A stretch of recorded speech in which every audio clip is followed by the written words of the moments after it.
চলে এসেছি যে এটার পার্ট 2 নিয়ে নুডলস মেকিং। এখন হচ্ছে সব কিছু পেঁয়াজ লঙ্কা সব কিছু দিয়ে নিলাম, দিয়ে গাজরও দিয়ে দিলাম। এখানে সব কিছু মেখে একটু করে বেশি নিলাম, মিক্স করে নিলাম।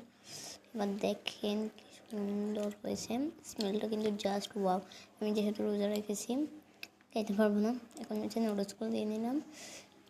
এখন হচ্ছে সবগুলো মিক্স করে নেব।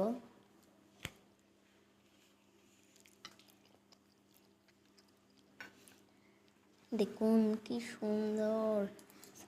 সুন্দর হয়েছে, জাস্ট আপনারা দেখুন।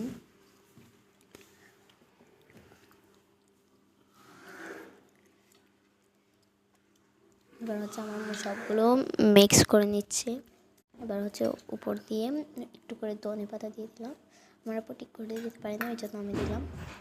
এই যে সবগুলো দিয়ে দিলাম। এবার হচ্ছে ঢাকনাটা মেরে দিব। এরপর কিছুক্ষণ পরে যে এবার আমরা একটা করে খাচ্ছি এটা। এই যে কি সুন্দর বাটিতে ঢেলে দিচ্ছে আমার মা। এবার হচ্ছে রিভিউ নিব আমার বোন থেকে। আমি হচ্ছে খেয়েছি, অনেক মজা হয়েছে। এখন হচ্ছে ও খাচ্ছে। খাও জলদি। খুবই গরম, অসাধারণ হয়েছে, অনেক মজা পেয়েছি, ভেরি ভেরি নাইস। এবার হচ্ছে দেখবেন তো রিভিউ। সবাই ভালো থাকবেন, সুস্থ থাকবেন। আল্লাহ হাফেজ। আজকের ভিডিও ছিল এই পর্যন্তই। আমাকে সাপোর্ট করবেন। টাটা।